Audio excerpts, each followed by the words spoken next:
시아버지의 두 번째 기일, 보고 싶은 마음을 담아 사연을 씁니다. 사연 첫마디에 시아버지랑 얼마나 가까운 사이길래 부모님의 기일도 아니고 시아버지의 기일에 이렇게 절절하고 먹먹한 그리움을 가지고 있냐 의아해 하실 분들이 많을 것 같아요. 저도 제가 이런 시댁에서 이런 사람이 될 거라고는 생각도 못 했는데 다시 생각해봐도 참 신기합니다.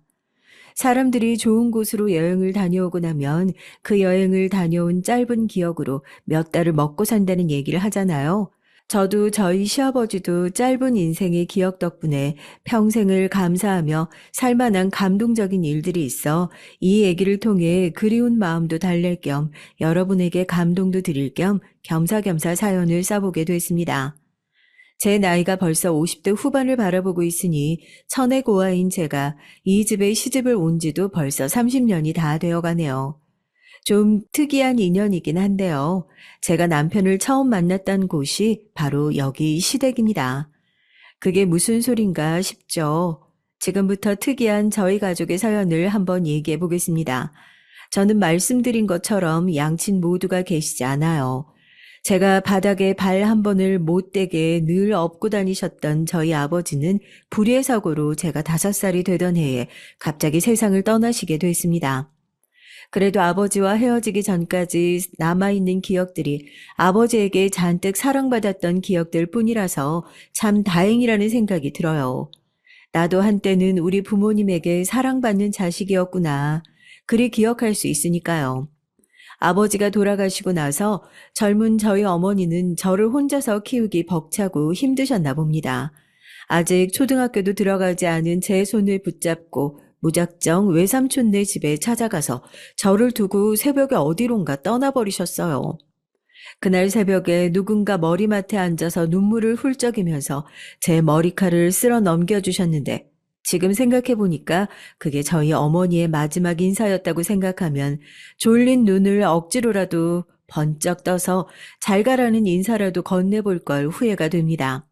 어쨌든 어머니가 그렇게 저를 두고 떠나신 이후로 저는 외삼촌네 집을 시작으로 여러 친척집을 전전하면서 살아왔어요. 당연히 쉬운 날들이 아니었죠.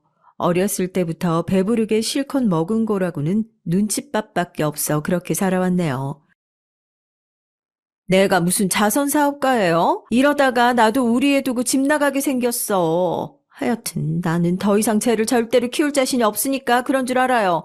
당신 누나가 사고치고 도망가 버린 걸. 아, 왜 우리가 책임져야 하냐고. 자기도 눈치가 있으면 나가든가 해야지. 아무리 그래도 이제 중학교 올라가는 애인데, 제가 지금 당장 나가서 갈 데가 어딨다고 그래. 안 그래도 다른 친척들한테 연락해서 맡아줄 사람 없나 물어보고 있으니까 몇 달만 좀 더 참아줘. 당연히 나도 내 자식이 더 중요하지. 남의 자식이 중요하겠어?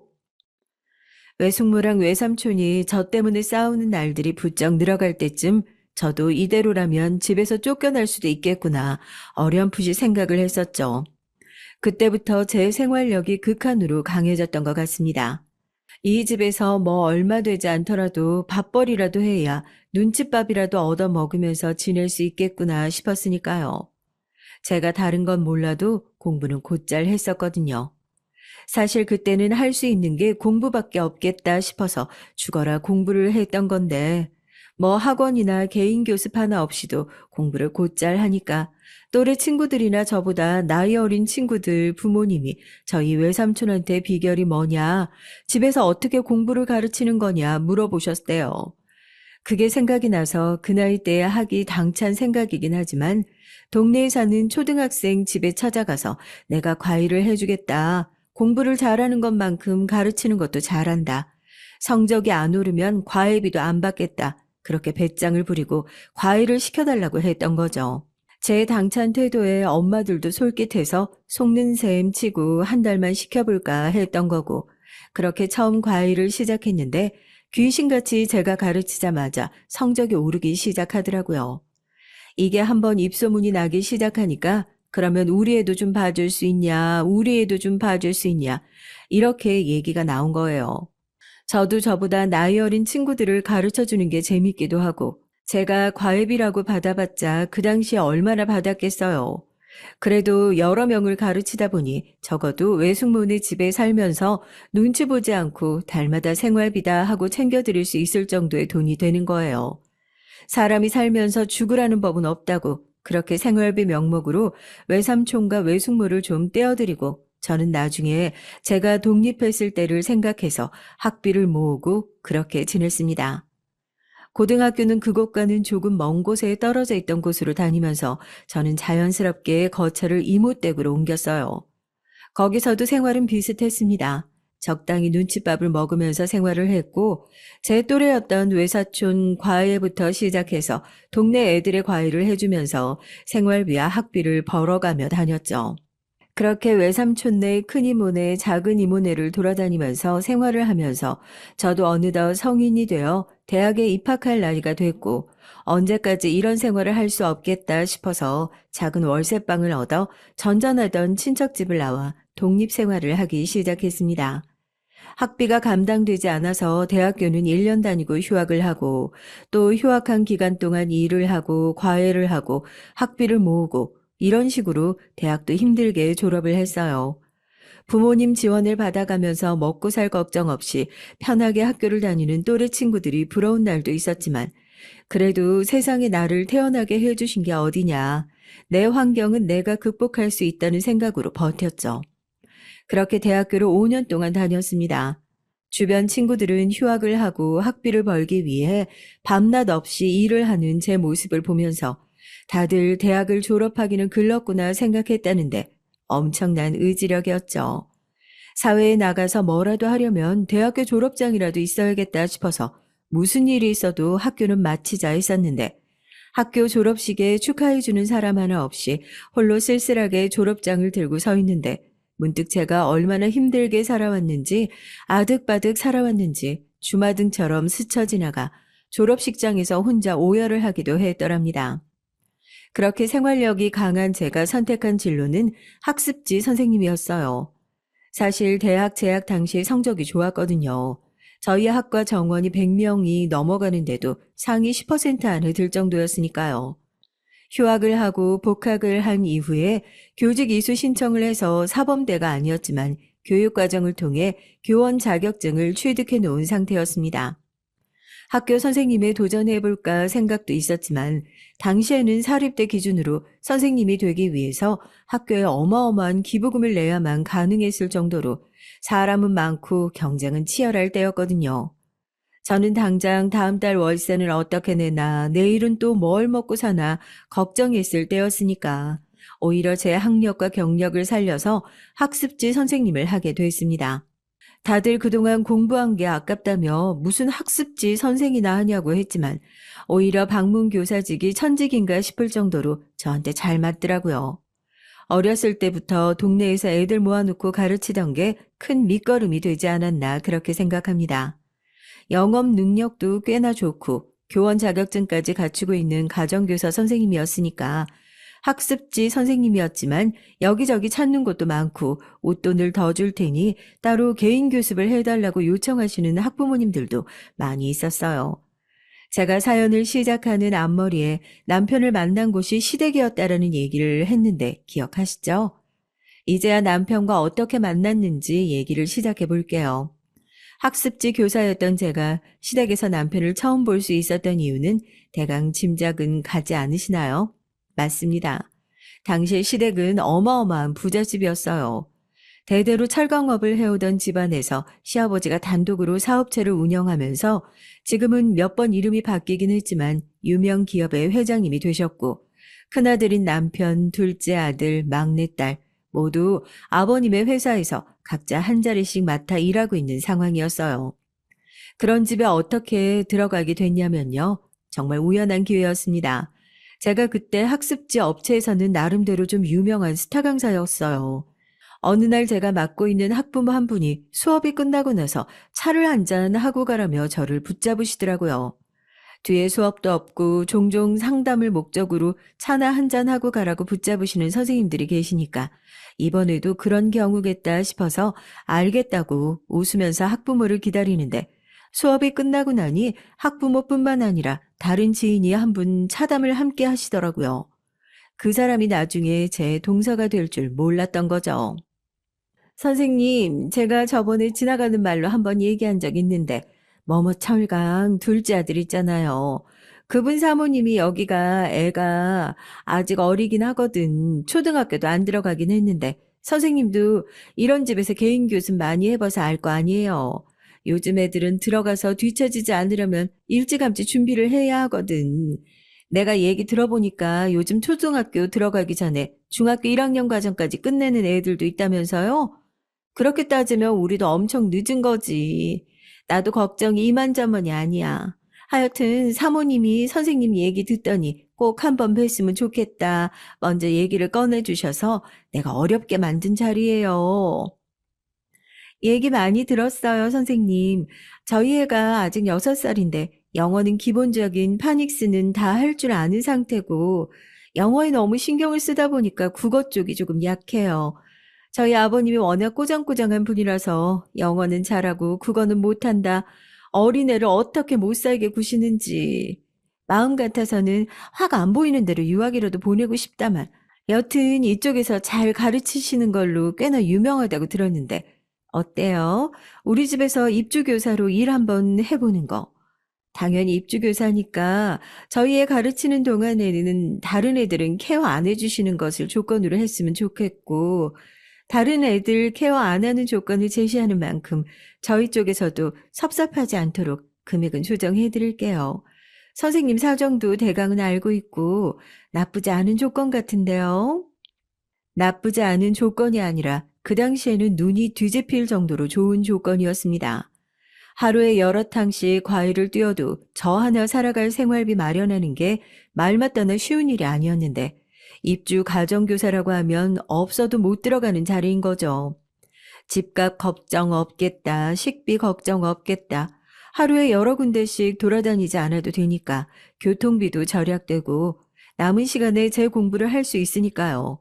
또 꽤 사는 집에서 입주교사를 한번 들이고 얘가 공부 좀 익숙해졌다 하면 금방 내쫓지도 못하고 애가 초등학교 졸업할 때까지 중학교 졸업할 때까지 쭉 봐줘야 한다는 조건도 있었으니까요.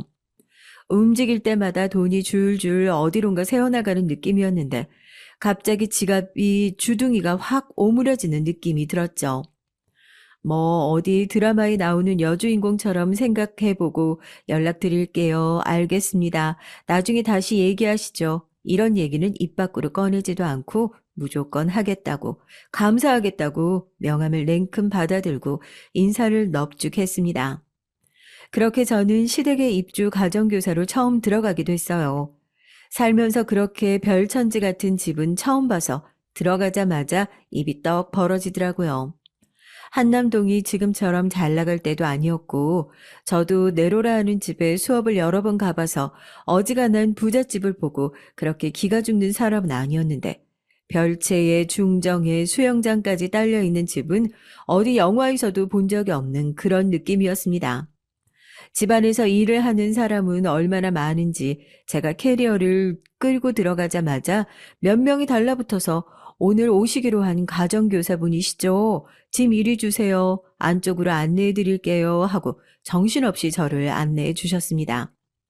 일하는 사람들이 따로 이용하는 별차 같은 공간이 따로 딸려 있었는데 그곳에는 제가 생전 가본 적 없는 넓은 방 한 칸을 내주면서 이제부터 여기서 주무시고 식사는 편한 시간에 요청하면 언제든지 가능하니까 미리 말씀만 주셔라 하더라고요.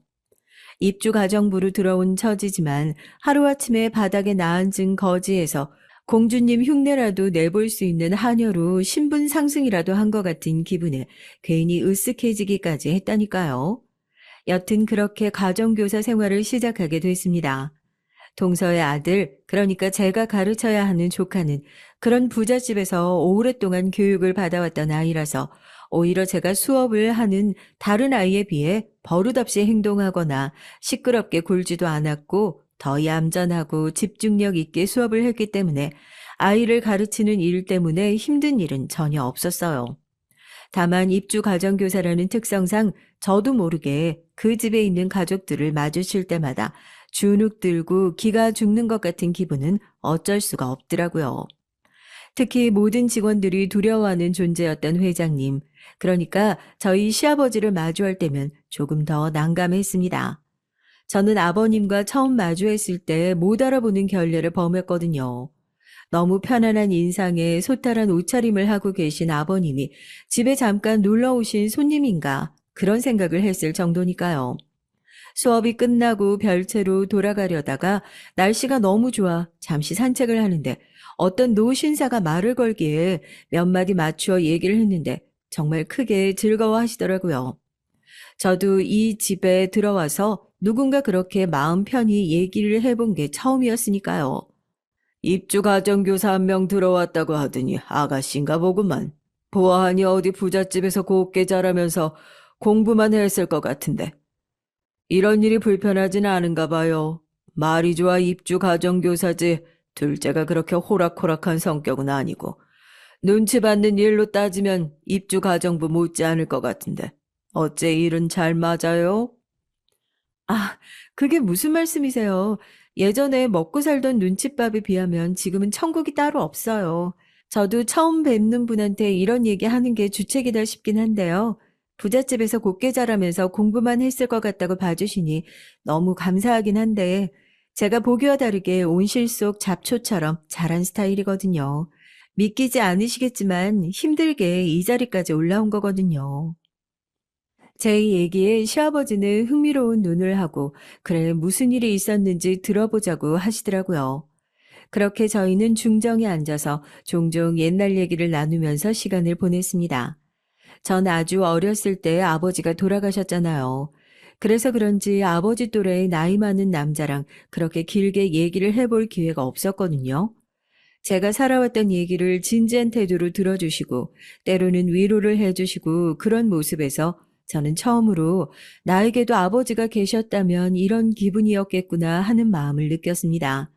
그리고 그런 시아버지의 정체가 제가 예상하던 대로 집에서 일하시는 분이나 집에 잠시 방문하신 손님이 아니라는 사실을 알게 된 것은 멀리서 큰 소리로 아버지를 부르면서 뛰어오는 남편 덕분이었어요.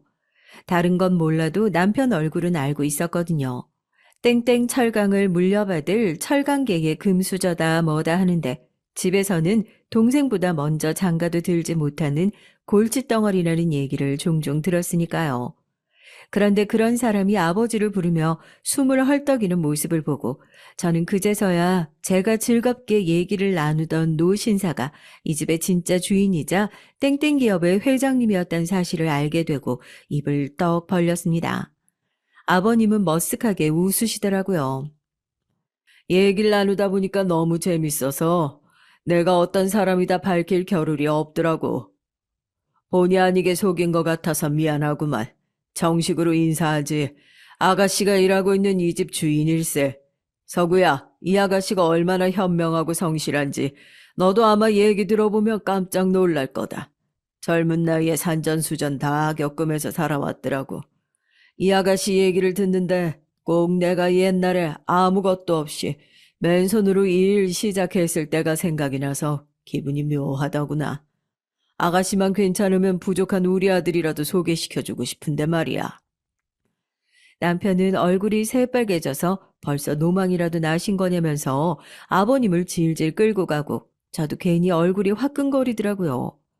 제 얘기를 듣고 어린 시절부터 다져진 제 성실함과 현명함에 반했다는 아버님의 말은 진심인 듯 했습니다. 늘 입주 가정부들과 식사를 함께 했던 저였는데 어느 순간부터 가족들이 다 같이 식사를 하는 자리에 저를 종종 부르시더라고요. 말만 안 하셨을 뿐이지 누가 봐도 저 아가씨를 내가 며느리감으로 점 찍어 놨으니까 미리 얼굴이라도 잘 익혀둬라 선포라도 하시는 느낌이었습니다. 저도 전혀 그런 생각이 없다가 아버님이 하도 등을 떠미시니까 남편이 괜찮은 사람인가 이런 생각이 들더라고요. 아버지가 얘기하는 걸 뭘 그렇게 맨날 다 들어주고 있어요. 귀찮다 표시를 안 하면 적당히를 모르는 양반이에요. 그랬다가 정말 이 집에 코 제대로 꿰실 수 있어요. 재밌는 얘기니까 다 들어주고 귀찮지 않으니까 귀찮다 표시를 안 하는 거였죠.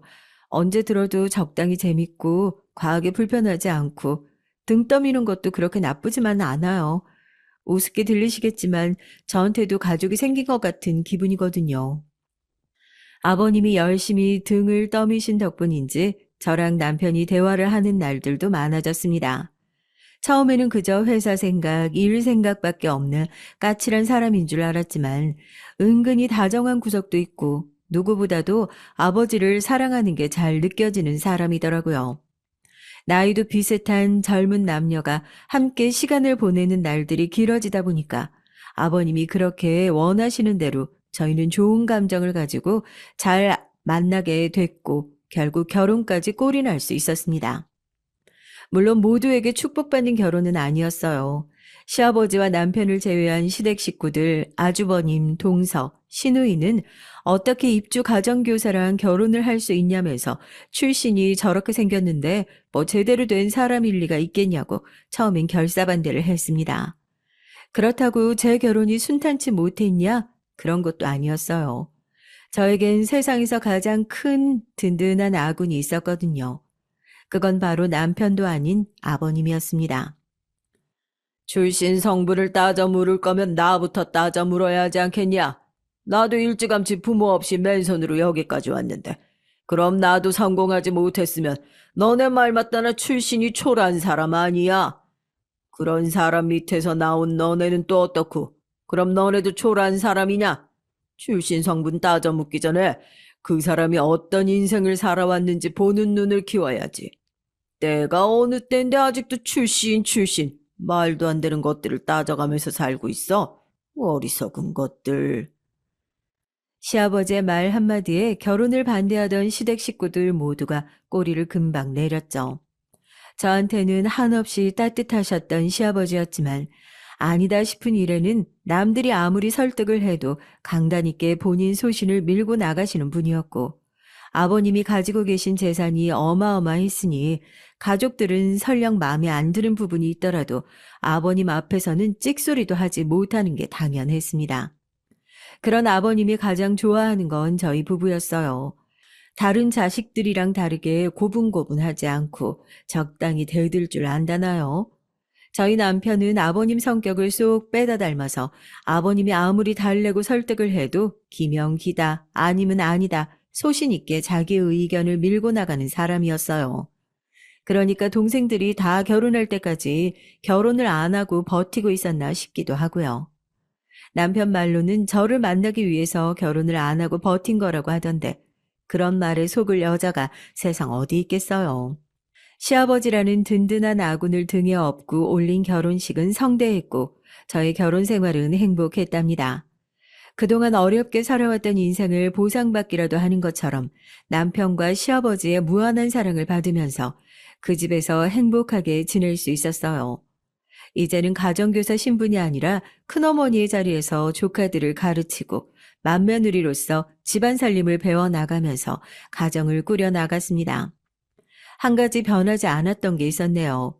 결혼 전에도 늘 그랬지만 시간이 날 때면 아버님과 중정에 나가서 아버님이 과거 힘들게 이 자리까지 올라오신 얘기를 듣기도 하고 남편을 키웠을 때 얘기를 듣기도 하고 또 친척집을 전전하던 제 어렸을 적 얘기를 하기도 하면서 저희는 가족을 넘어서 둘도 없는 친구 사이라고 해야 하나요? 허물 없고 격 없이 대화할 수 있는 나이와 관계를 넘어선 대화 상대가 됐습니다. 저도 말은 하지 않았지만 좋은 집안 명문대학교 출신인 동서와 시누이 사이에서 내가 뭔가를 결정하는 게 맞나 싶을 때도 많았거든요. 그럴 때마다 아버님은 제게 맏며느리인 네가 결정을 하지 않으면 우리 집의 중요한 일을 누구한테 맡기냐며 저에게 힘을 실어주셨습니다. 제가 결혼을 하고 얼마 지나지 않아 저에게도 그렇게 바라던 아이가 찾아왔어요. 집에서 본 앨범 속에 들어있던 남편의 어린 시절과 꼭 빼닮은 예쁜 딸이었죠. 아버지가 어릴 적 저한테 해주셨던 것만큼 남편과 시아버지는 저희 딸의 발바닥이 바닥에 닿으면 큰일이라도 나는 것처럼 금이야 오기야 업고 다니고 안고 다니고 그렇게 공주님처럼 모셨습니다. 가족 같은 시아버지와 든든한 남편, 그리고 눈에 넣어도 안 아플 딸까지 제가 제대로 가져보지 못했지만 늘 꿈꾸었던 완벽한 가족의 모습이 이제야 하나 둘씩 완성되어 가는 느낌이었어요. 그런데 행복은 왜 항상 오래가지 못하는 걸까요? 제가 그렇게 행복한 인생만을 즐기는 걸 하늘이 시샘이라도 하는 게 아닐까 싶을 정도로 제 행복은 그리 오래가질 못했습니다. 오히려 그동안 너무 행복했던 게 이상한 일이고 모두 꿈이었나 싶을 정도로 산산조각 나버리게 되죠. 아이가 이제 막 돌이 지났을 때였어요. 저는 여느 때처럼 조카들의 공부를 봐주고 어린 딸을 안고 집안의 정원을 산책하고 있었습니다. 저희 집에서 가장 오래 일하셨던 도우미 아주머니가 계시는데 얼굴이 하얗게 질려서 저에게 갑자기 뛰어오시더라고요. 사모님, 아유, 지금 사장님께서 병원에 교통사고가 나셨다고, 대기시켜 놓은 차 타고 바로 가보셔야 할 것 같아요. 가시는 길에 라디오도 일절 듣지 마시고 핸드폰도 일절 보지 마세요. 아유, 우리 사모님 어쩌면 좋아. 아유, 정말 어쩌면 좋아. 믿기지 않는 소식에 정말 수스라치게 놀라 품 안에 안고 있는 아이를 바닥으로 떨어뜨릴 뻔했습니다. 아이는 본인이 보고 있겠다며 도우미 아주머니가 제 딸을 품에 받아들었고 저는 뭐 걸쳐 입을 생각도 하지 못하고 집에서 신고 있던 슬리퍼 차림으로 대문 앞에 대기하고 있는 차에 올라탔습니다. 핸드폰을 확인해 보니 이미 남편의 사고 소식이 뉴스에 대문짝만하게 보도가 됐는지 친구들부터 시작해서 아주버님 동서 시누이에게 연달아 전화가 오고 난리가 났죠. 기사님에게 제발 빨리 좀 가달라고 울부짖으면서 얘기를 하고 뒷자리에 앉아 종교도 없는데 덜덜 떨리는 손을 맞대고 기도를 했습니다. 제가 당장 내일 모레 죽어도 괜찮으니까 우리 남편 좀 살려달라고요. 나홀로 이 세상에 남아 자식을 키워가며 살 자신이 죽어도 없으니까 제발 내 목숨을 가져가고 대신 우리 남편 좀 살려달라고요. 어떻게 손을 꽉 쥐고 기도를 했는지 손등에 제 손톱 자국이 시뻘겋게 남을 정도로 기도를 하다 보니 병원에 도착했습니다. 병원에는 이미 아버님과 아주버님이 와 있는 상태였어요. 아버님은 충격에 정신을 잃으셔서 병실로 실려가셨고 저는 수술실 앞에 쭈그리고 앉아서 세상 모든 것을 다 잃어버린 심정으로 오열을 했습니다. 수술이 끝날 시간이 한창 지났는데도 남편은 나오지 않더군요. 무언가 문제가 생겼다는 걸 직감적으로 알 수 있었지만 그래도 아닐 거다, 아닐 거다 스스로 달래며 이를 꽉 깨물었습니다. 하지만 저의 간절한 기도는 어디에도 닿지 않았던 모양이었습니다. 수술 시간을 한참 넘겨 수술실 밖으로 나온 것은 흰 천이 머리끝까지 덮여있는 싸늘한 남편과 죄송하다며 고개를 숙이는 의료진들 뿐이었어요. 늘 가슴팍에 머리를 묻은 채 따뜻하게 팔로 감싸 안아주던 남편은 차갑고 딱딱하게 굳어 저를 더 이상 안아주지 못하더군요. 벌써 20년도 더 넘은 일인데도 어제 일처럼 생생하게 기억이 나는 게 얼마나 괴로웠을지 상상이나 되세요?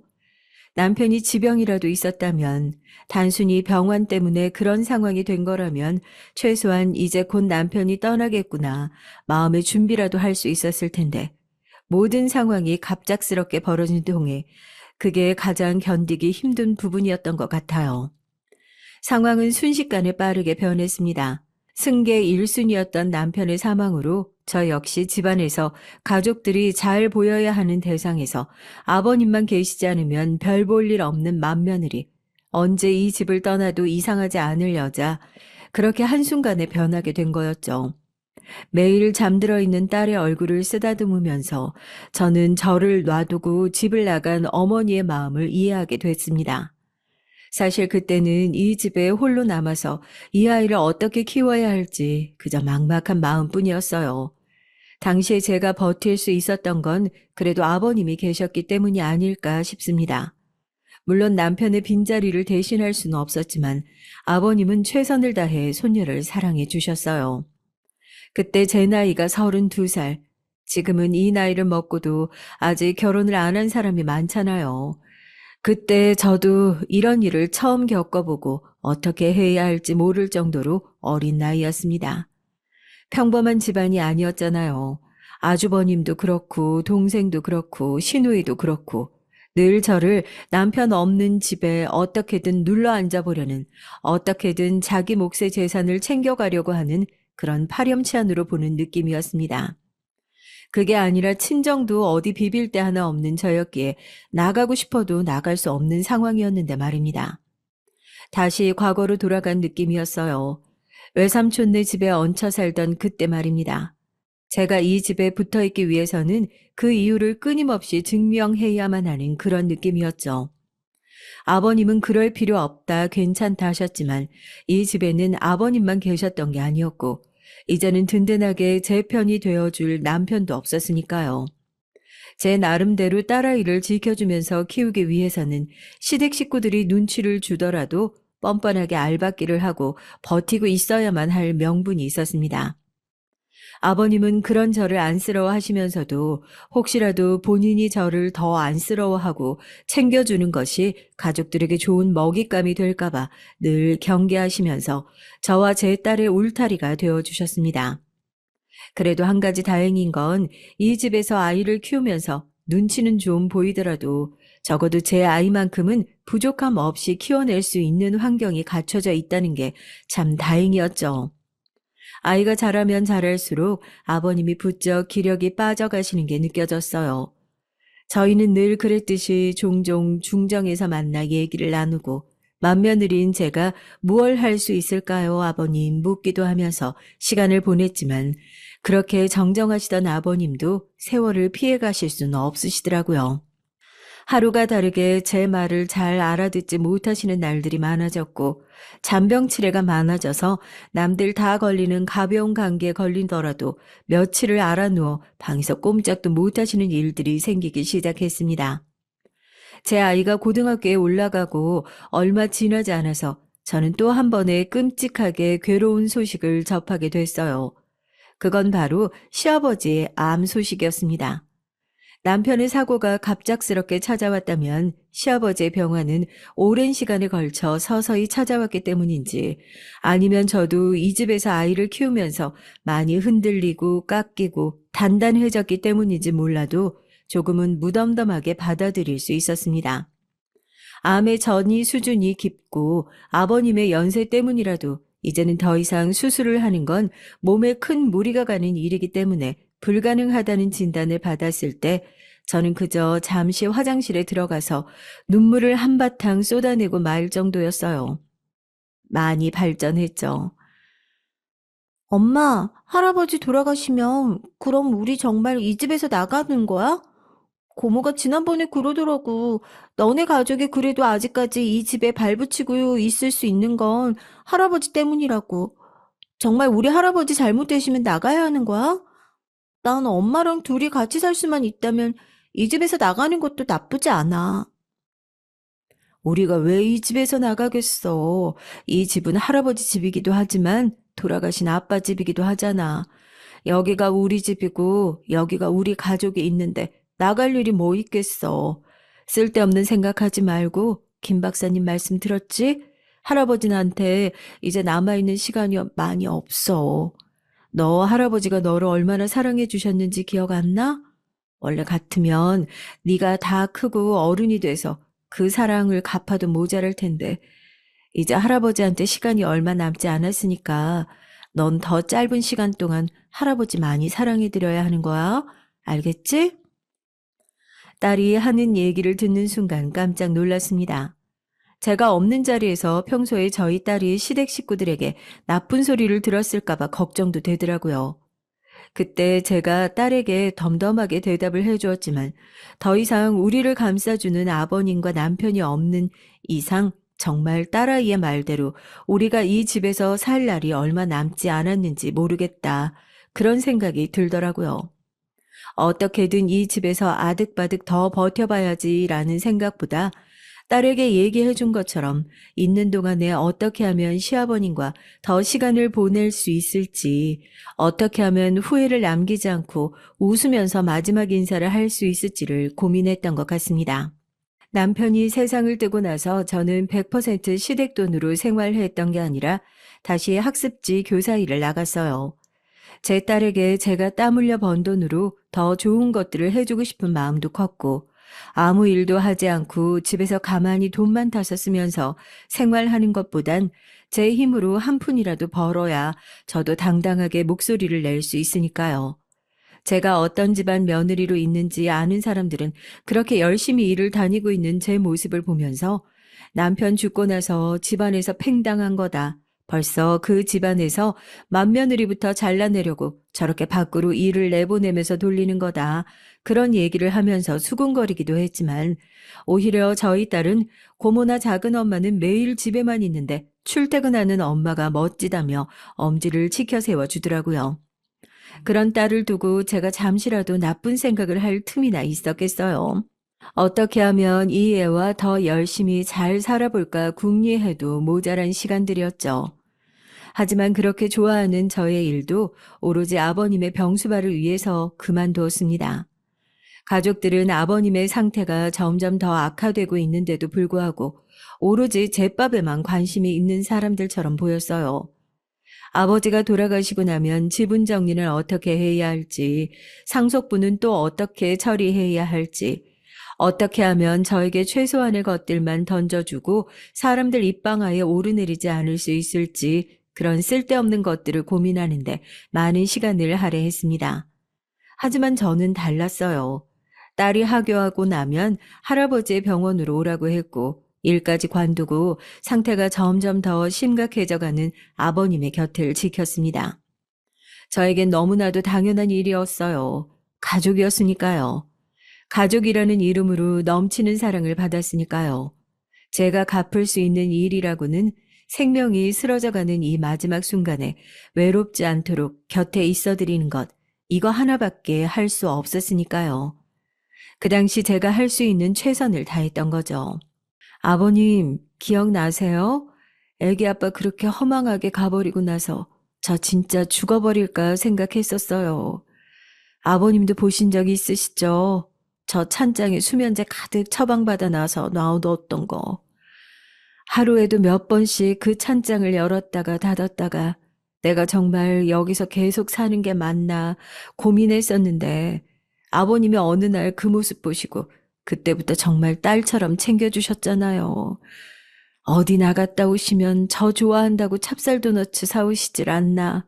제가 방에서 몰래 술 마시고 있으면 다음날 괜히 라면 당기신다고 라면 끓여가지고 같이 먹자고 들어오시고. 아버님 제가 다 모르고 있는 줄 알았죠? 저 다 알고 있어요. 아버님이 저한테 살아라 살아라 하는 것도 미안하셔가지고 그렇게 뒤에서 죽지 말라고 하고 챙겨주시고 있었던 거 저 다 알고 있어요. 그러니까 아버님 제발 가지 마세요. 아버님도 저 두고 가시면 앞으로 저 어떻게 살아요? 정신이 없어 제대로 눈도 못 마주치시는 아버님의 눈가로 눈물이 주르륵 떨어지는 게 보이더라고요. 저도 그 모습을 보면서 아버님 손을 닦아드리다가 손을 붙잡고 막 울었어요. 세상에 내 편 하나 없다고 생각했었는데 남편을 만나고 아버님을 만나서 제 인생이 조금은 따뜻해질 수 있었는데 이렇게 가족들 다 떠나보내면서 저는 어떻게 살아야 하냐고요. 그렇게 아버님 손을 붙잡고 까무룩 잠에 들었는데 눈을 떠보니 시간이 새벽이 다 되어 가더라고요. 자리에 누워 계셔야 할 아버님이 한 손으로는 제 손을 붙잡고 허리를 펴고 꼿꼿하게 앉아 계신 게 아니겠어요. 저는 이게 꿈인가 싶어 눈을 몇 번이나 비비고 아버님을 쳐다봤습니다. 그런데 꿈이 아니더라고요. 아버님이 정말로 멀쩡하실 때처럼 꼿꼿하게 침상에 앉으셔서 저랑 정확하게 눈을 마주치고 계신 거였어요. 정말 가지 말라는 내 얘기를 들으셨구나. 이제 정말 다 괜찮아지신 건가 말을 해야 되는데 눈물이 차올라서 입이 떨어지지가 않았거든요. 그런데 아버님이 먼저 얘기를 꺼내시더라고요. 미안하다. 우리 큰딸 놓고 먼저 가서 미안해. 우리 손녀랑 행복하게 오래오래 잘 살다가 이제 다 힘들다 지치다 싶으면 그때 천천히 따라오거라. 내가 우리 큰딸 온다고 하면 버선발로 마중 나와 있을 테니까. 그때 우리 집에 있을 때보다 이야기도 더 많이 하고 딸처럼 더 예뻐해 줄 테니까. 아버님, 아버님 이제 정말 괜찮으신 거예요? 이제 정말 괜찮으신 거 맞죠? 저 두고 어디 가실 거 아니죠, 아버님? 나 죽고 나면 어떤 남자가 널 찾아갈 거다.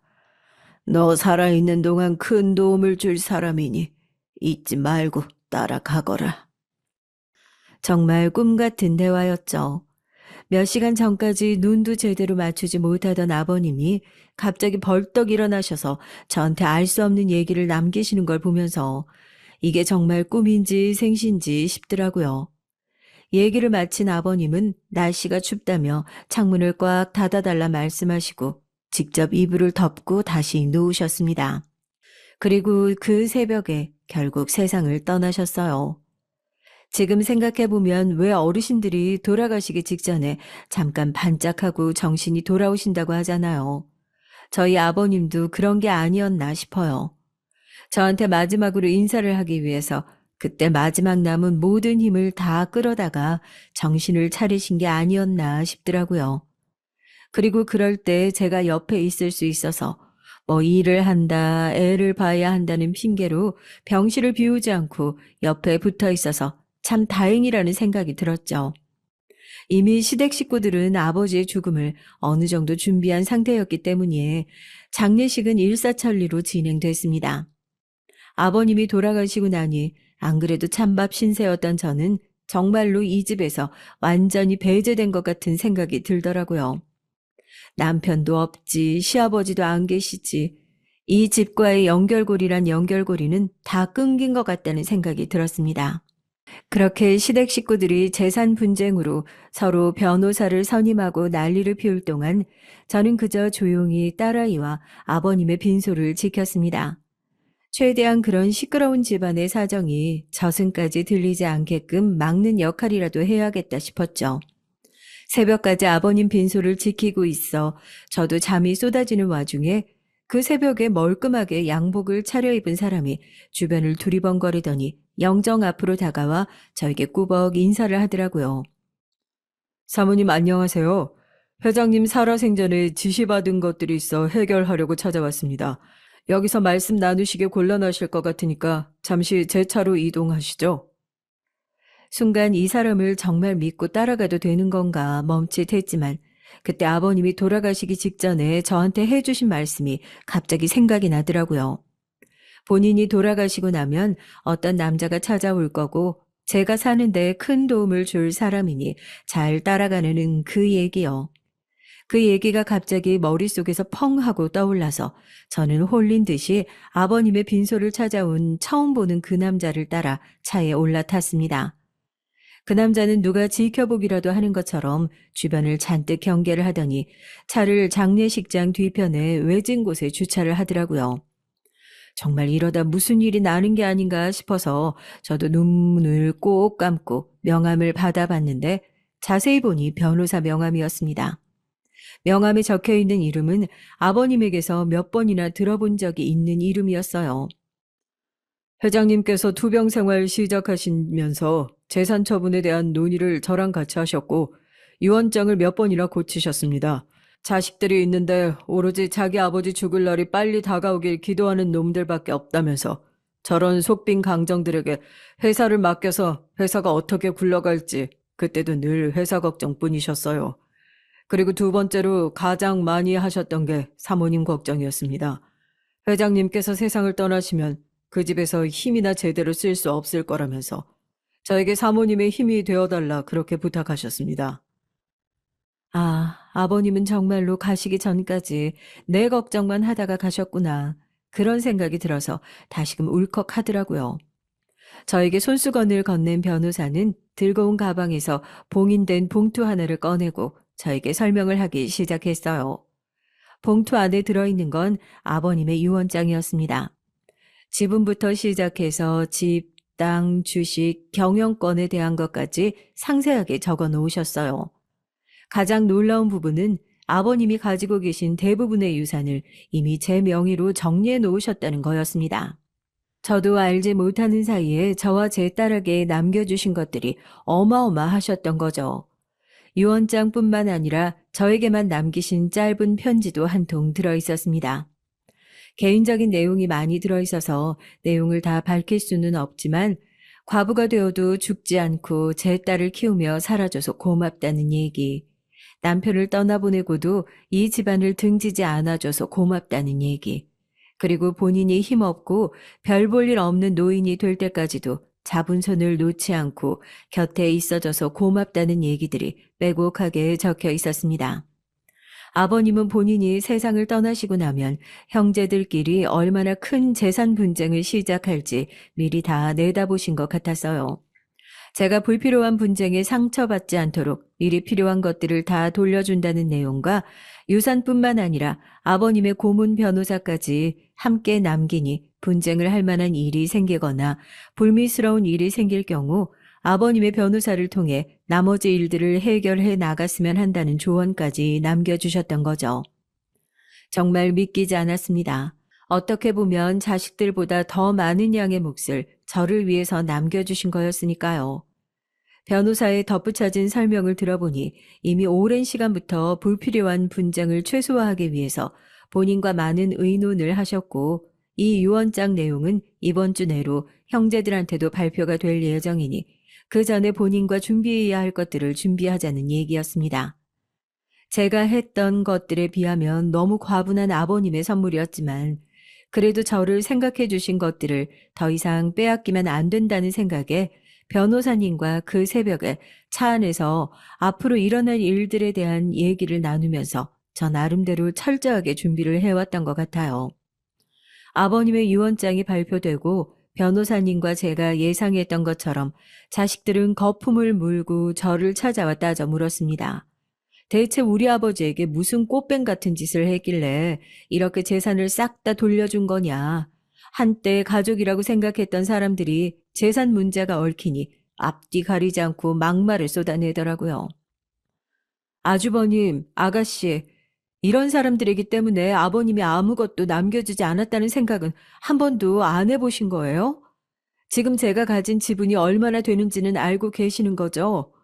정말 머리가 좋으신 분들이고 지금 제가 쥐고 있는 것들이 얼마나 뺏기 힘든 것들인지 아버님이 제게 주신 것들이 얼마나 많고 귀한 것들인지 제대로 아시는 분들이면 저한테 절대 함부로 이런 식으로 대하지 못하실 텐데요. 변호사님, 아주버님 쪽 로펌에서 재산 유류분 청구 관련해서 소장 접수한 걸로 알고 있는데 승소 확률이 얼마나 될까요? 20% 미만이라고 보시면 됩니다, 사모님.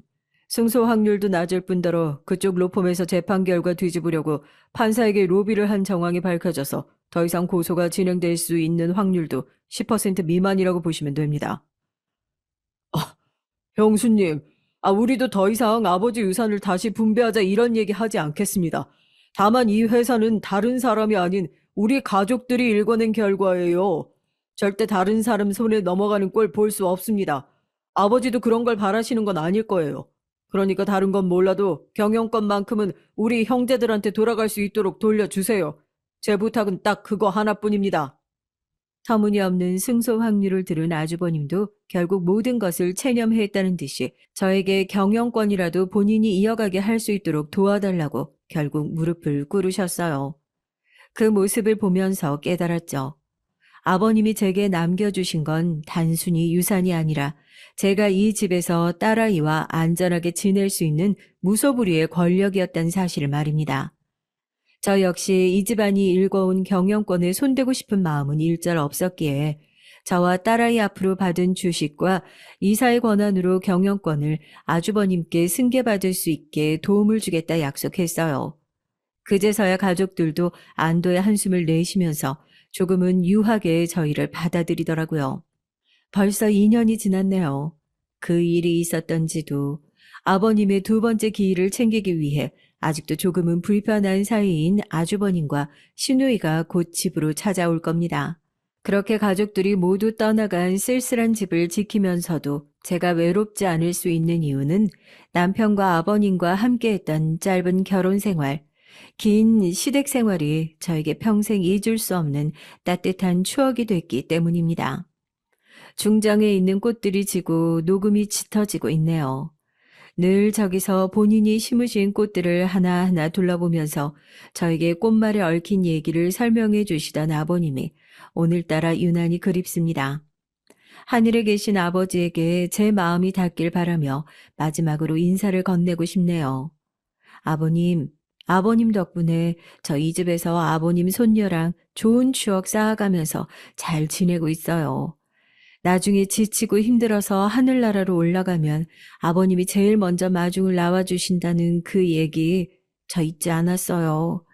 그때는 날이 덥다고 타박하지도 않고 무슨 말을 그렇게 길게 하시냐고 구박하지도 않고 또 예전처럼 저 살던 얘기, 아버님 살던 얘기 나누면서 그렇게 잘 지내봐요. 저도 그날까지 최선을 다해서 살아가 볼게요. 저 얼마나 잘 살아갈지 아버님 큰딸과 손녀가 얼마나 예쁘게 하루하루 늙어가는지 위에서 지켜봐 주세요. 정말 감사했습니다. 정말로. 안녕하세요. 저는 결혼 3년 차 우체국에서 일하는 30대 초반 여성입니다. 최근에는 아이를 가지고 싶어서 준비 중에 있어요. 임신이라는 것이 의지대로 되는 것도 아니지만 그래도 노력이 필요하다는 얘기를 주변에서 많이 해주시더라고요. 저와 남편은 나이 차이가 9살 나는데요. 그 때문인지 시댁에서는 아이 재촉이 좀 있으세요. 그래서 얼마 전에 남편과 클리닉에도 다녀왔답니다. 남편은 이남 일녀의 장남으로 첫인상이 좋은 편은 아니었어요. 우체국에 자주 우편물을 보내러 왔었는데 키도 크고 덩치도 있는 편이라 직원 언니들이 주먹 쓰는 일을 하는 사람이 아니냐고 수군거리기도 했답니다. 겉으로 보기에는 충분히 오해할 수 있겠지만 사실 저희 남편은 전혀 그런 것과는 관계가 없는 사람이에요. 아마 남편이 하는 일을 듣고 나신다면 다들 크게 웃으실 수도 있을 거예요. 실제로 남편이 저희 집에 처음 인사를 갔을 때 저희 사촌 오빠가 그랬거든요. 남편이 하는 일을 듣고 그 무거운 자리에서 크게 웃어버리는 바람에 큰어머니에게 등짝을 3개 맞아야만 했습니다. 저희 시댁은 대대로 내려오는 한복점을 운영하고 있는데 남편의 말에 의하면 자신은 돌연변이라 한복에 좀처럼 관심이 없다고 했어요. 어릴 때부터 그렇게 바느질 연습을 시키셨는데 그 재능을 한복이 아닌 다른 곳에 사용하기로 했다고 하더군요. 남편은 맞춤 정장뿐만 아니라 무대 의상을 전문적으로 제작하고 있는 가게의 사장이랍니다. 직원들이 여럿 있었음에도 불구하고 자신이 하나하나 확인을 해야 하는 완벽주의자이기도 했고요. 남편은 유명한 뮤지컬의 주인공들이 입는 옷이나 유명한 연예인들과 기업 임원들의 정장을 책임지고 있을 만큼 솜씨가 좋답니다. 커다란 몸으로 어찌나 섬세하고 디테일한지 남편이 일하는 모습을 보고 있노라면 저절로 감탄이 나올 정도예요. 우체국에서 자주 마주친 것이 전부였던 남편과 제가 결혼에 꼴이 날 수 있었던 것은 남편의 고마운 오지랖 덕분이었죠. 당시 만나던 남자가 정말 쓰레기 중에서도 상쓰레기였거든요. 진짜 이 인간이랑은 더 이상 상종을 하면 안 되겠다는 생각에 헤어지자고 말했지만 들은 척도 하지 않았죠. 저의 말들이 다 농담처럼 들리는 것 같았어요. 저는 특단의 조치로 살던 집도 이사하고 연락처도 다 차단을 했답니다. 그랬더니 이번에는 일하는 우체국으로 찾아와서 제가 마치기만을 기다리더라고요. 처음에는 동료들이 나서서 주는 바람에 덕분에 안전하게 귀가할 수 있었는데 그것도 하루 이틀이지 일주일이 되어가니 제가 다 미안하더라고요. 그래서 단판을 짓자는 생각으로 그 쓰레기를 만났는데 때마침 그 자리에 남편이 있었던 거죠. 쓰레기가 험한 말을 쏟아내며 저를 강제로 끌고 가려는데 정말 히어로물의 주인공처럼 나타나서는 단번에 제압을 하더라고요. 헤어지자는 말 안 들립니까? 서너 새끼가 돼서 힘자랑할 것이 없어서 여자한테 이럽니까? 이 새끼 뭐야? 이거 안 나? 말 곱게 하십시오. 팔이 붙어있고 싶거든. 발악을 하는 전 남친을 무참히 힘으로 누른 남편 덕분에 그 쓰레기는 삼류 영화에서나 나올 법한 말을 남기고 도망쳤죠. 고마움에 제가 밥을 샀고 남편이 그 뒤에 영화를 보자고 했어요. 그렇게 인연이 되어 결혼까지 왔답니다. 저희 결혼은 시작부터 쉬운 것이 하나도 없었어요. 어릴 때 일찍 부모님이 돌아가시고 혼자 남은 저는 큰아버지 댁에서 자랐거든요. 큰아버지와 큰어머니 두 분은 제게 있어서 부모님이나 다름없는 그런 존재들이었어요. 그래서 결혼하고 싶은 사람이라고 남편을 소개했었죠. 하지만 두 분은 절대 결혼은 안 된다고 반대를 하셨어요. 나이 차이가 많이 난다는 것이 제일 첫 번째 이유였고, 직업이 안정적이지 못하다는 것이 두 번째 이유였습니다. 큰아버지와 큰어머니께서 보시기에는 우체국에 다니는 제가 상대적으로 안정적인 수입이 있지만 가게를 하고 있는 남편은 그렇지 못하다고 생각을 하셨던 것 같아요. 저는 남편을 앞에 두고 큰아버지와 큰어머니께서 그런 말씀을 하실 것이라고는 전혀 생각하지 못해서 두 분이 살짝 원망스럽기도 했었죠. 하지만 남편은 충분히 예상했던 일이라고 하면서 괜찮다고 했습니다. 그러더니 다음 날에도 그 다음 날에도 남편은 꾸준히 저희 집에 찾아왔어요. 그저 인사만 하고 갈 뿐이었지만 묵묵하고 우직한 모습이 큰아버지의 마음을 움직이게 만들었죠. 큰어머니께서는 끝까지 반대를 하셨지만 제가 믿고 의지할 수 있는 사람이라는 설득에 결국 넘어가셨고요. 저희는 정말 이 고비가 시작이자 끝일 것이라고 생각했어요. 남편 역시 자신의 집은 걱정할 필요가 없다고 했죠. 막상 인사를 가니 반응이 사뭇 다르더라고요. 솔직히 저희 집처럼 드러내놓고 반대하는 사람은 없었어요. 저는 부모님이 일찍 돌아가신 것으로 혹시나 못마땅해 하시면 어떻게 하나 긴장을 했거든요. 하지만 그런 것은 전혀 문제가 되지 않는다는 분위기였습니다. 오히려 저를 예뻐하실 정도였죠. 세상에 어디서 이런 복덩이가 다 들어왔을까?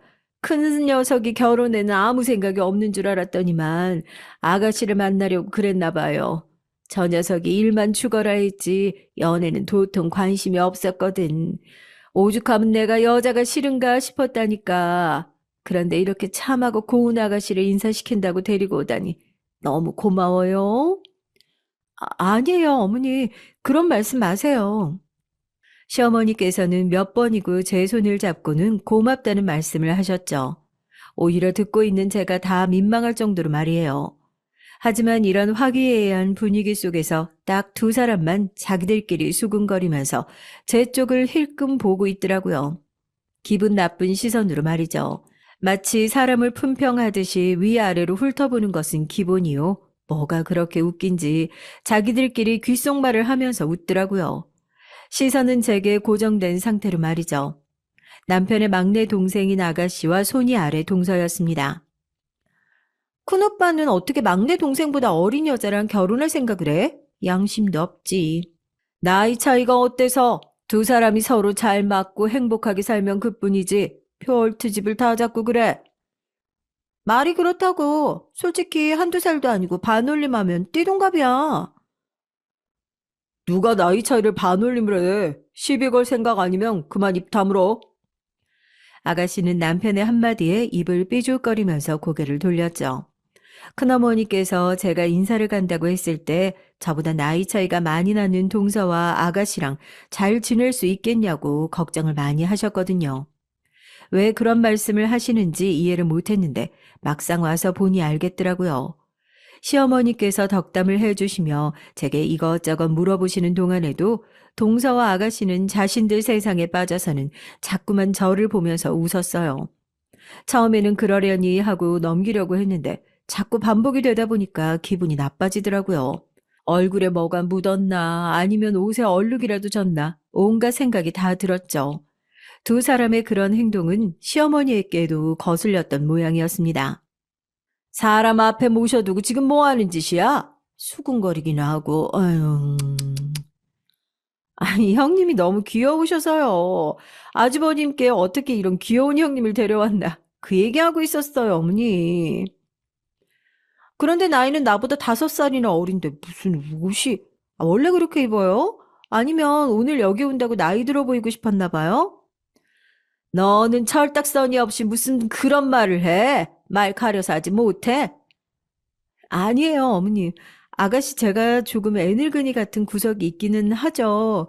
그렇다고 나이 들어 보이려고 입은 옷은 아닌데 아가씨한텐 그렇게 보였나 봐요. 나중에 오빠한테 한 소리 해야겠어요. 오빠가 제 생일에 선물로 준 옷이거든요.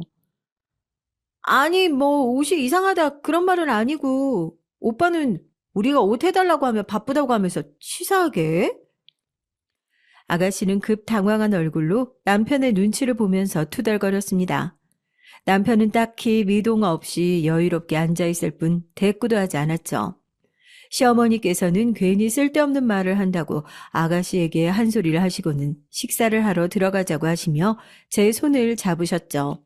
식사 시간에도 시어머니께서는 제가 어떤 일을 하는지, 혹시 못 먹는 음식은 없는지 여러 가지를 물어보시면서 저를 편하게 해주시려고 하셨어요. 남편은 제가 좋아하는 것을 적당히 덜어 제 앞에 놔주었죠. 시어머니께서는 남편이 이런 것도 할 줄 알았냐고 놀라시더니 활짝 웃으셨죠. 식사를 마치고 시어머니께서는 앉아 있으라고 하셨지만 제 마음이 좀 불편하더라고요. 그래서 뒷정리라도 돕겠다고 하고 팔을 걷어붙였습니다. 그렇게 정리를 하는데 동서가 제 곁에 슬쩍 다가와 섰어요. 그러고 보니 저랑 7살 차이가 나네요. 말은 어떻게 서로 편하게 해야 하는 걸로 할까요? 나는 형님 소리 들어가며 존대 듣는 것 불편할 것 같은데. 그래도 말을 놓는 건 좀 아니지 않을까요? 동서는 이미 말을 반쯤 놓더라고요. 남편에게 처음 동서와 아가씨의 나이를 들었을 때 어떻게 부르고 어떻게 말을 하는 것이 좋을까 생각을 많이 했거든요. 물론 나이 차이가 많이 나는 것은 맞지만 그래도 형님 동서라는 차이가 있는데 너무 말을 편하게 하는 것은 외부인의 시선에서는 좋게 보이지 않겠다 싶었죠. 그래서 저는 서로 존대를 하는 것이 좋겠다고 생각했습니다. 물론 제가 나이 많이 어리긴 하지만 그래도 맏며느리의 형님인데 서로 존대하는 쪽이 좋지 않을까 싶네요. 다른 사람들이 보기에도 그렇고요. 아, 나한테 존대를 듣겠다. 뭐 그런 뜻인 것 같은데 형님 소리 정도면 충분한 거 아닌가? 형님이라고 하시는 것은 당연한 호칭이고요. 앞으로 대화를 해야 한다면 존대를 해주셨으면 좋겠어요. 제 말에 동서의 얼굴이 삽시간에 굳어지더군요. 곧바로 제가 무슨 말을 하려고 했는데 때마침 시어머니께서 들어오셨어요.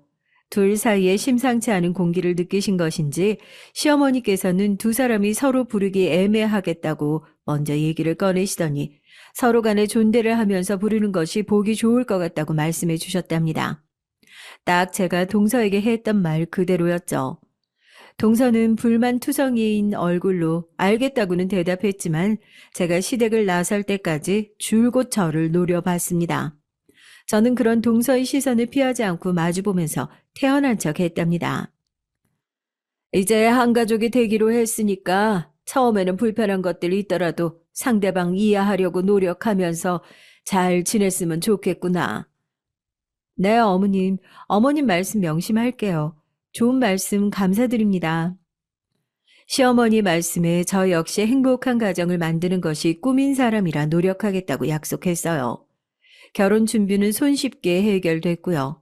남편은 제가 입을 웨딩드레스를 직접 만들어주고 싶다고 말했고, 저 역시 남편이 만들어준 옷을 입고 웨딩 로드를 걸을 수 있다면 그것만큼 행복한 순간이 없을 것이라고 생각했죠.